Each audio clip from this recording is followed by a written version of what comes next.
Et une fois que vous avez fait votre première vidéo sur votre chaîne, qu'est-ce que vous allez faire? Eh bien, vous allez pouvoir passer à la deuxième. C'est pas la plus compliquée à faire. Cela dit, il faut quand même bien appliquer ces deux stratégies avant de chercher à avoir des vues, des abonnés et même une communauté. Première stratégie. Steph, il y a tellement de trucs à savoir. Moi, ça me paraît être une montagne à gravir.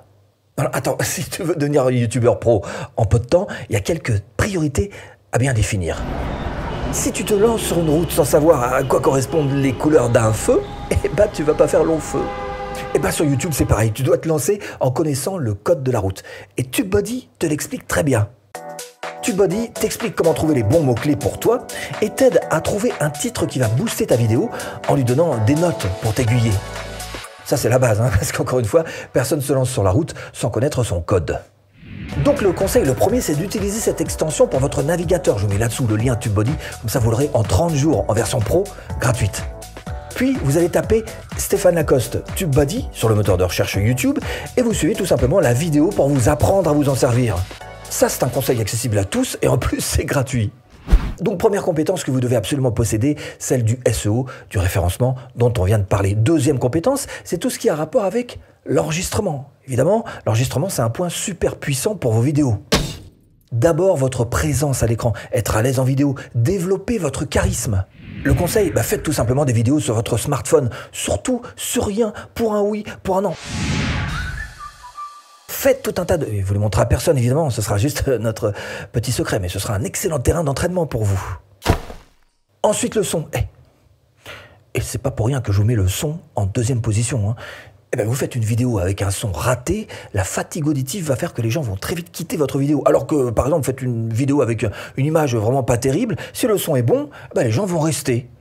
Le conseil, approchez-vous de votre micro pour ne pas prendre trop de résonance. Évitez tout ce qui est excès aussi. Les excès sur le son, c'est pénible. Trop de basse ou trop de aigu, par exemple. Ensuite vient l'éclairage. Alors vous allez me dire, pourquoi est-ce que l'éclairage, ça passe avant la caméra et ça vient tout de suite dès la troisième position? Tout simplement parce qu'avec un bon éclairage, vous pouvez très bien faire une bonne image, même avec une qualité de caméra relativement moyenne. Alors qu'avec un mauvais éclairage, même avec une super caméra comme ça, vous allez faire une image pas terrible.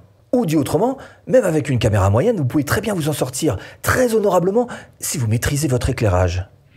Donc le conseil éclairage le plus facile à appliquer, vous vous mettez dans une pièce de plein jour et vous mettez simplement la fenêtre sur le côté et ça suffira largement pour bien vous éclairer à moindre coût. Ça ne coûte pas grand-chose.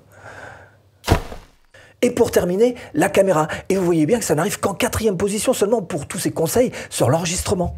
Conseil justement, pour débuter votre chaîne, commencez avec ce que vous avez. Votre smartphone, votre webcam seront juste des outils parfaits pour commencer. Donc en clair, et après avoir travaillé le SEO avec TubeBuddy, vous devriez privilégier dans l'ordre d'abord votre présence à la caméra, le son, l'éclairage et bien sûr la caméra en elle-même. Et après l'enregistrement, il y a le montage. Et le montage, ça arrive assez vite finalement.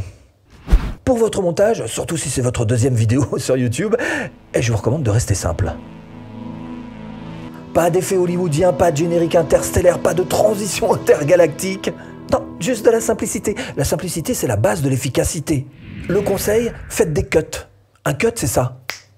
Voilà, c'est ça. Et regardez bien les films au cinéma ou à la télé, ça représente quand même 99% des enchaînements entre une image et une autre. Le cut. Donc le cut, c'est ce qu'il y a de plus simple et de plus efficace, surtout si vous en êtes à votre deuxième vidéo. Ensuite vient le moment de la publication de votre vidéo. Alors quand publier? Je sais bien que c'est un problème. Alors faites simple, encore une fois, vous vous engagez à publier le matin à 8 h. Si vous ne savez pas quel jour prendre, essayez le mercredi. Selon les sondages, il paraît que c'est celui qui marche le mieux. Mais bref, l'idée pour vous, c'est de commencer sur une base, donc un mercredi à 8 h par exemple.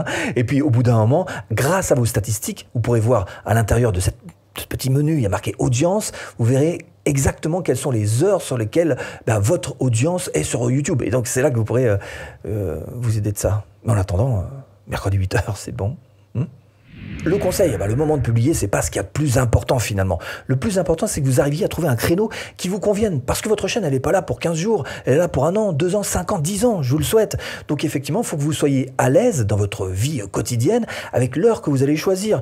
Et vous allez voir que les gens vont s'adapter. Si vous faites du bon contenu qui leur plaît, ils sauront que tel jour, telle heure, vous publiez, et ce de manière régulière. C'est quand même ce qui est le plus important, c'est de leur fixer un rendez-vous pour qu'ils puissent être fidèles. Fidélisez votre audience. Bon, malheureusement, dès la deuxième vidéo, c'est peut-être un petit peu tôt quand même pour mettre des fiches, mais bientôt vous pourrez commencer à faire des fiches qui renvoient vers d'autres de vos vidéos, même des précédentes vidéos. Et si vous ne savez pas comment est-ce qu'on fait ça, ou si vous voulez apprendre tout simplement à faire de bonnes fiches, eh bien vous allez sur le moteur de recherche YouTube et vous tapez Stéphane Lacoste fiches. Enfin, un tuto exprès pour ça. Et pareil pour les écrans de fin, vous tapez Stéphane Lacoste, écran de fin sur le moteur de recherche.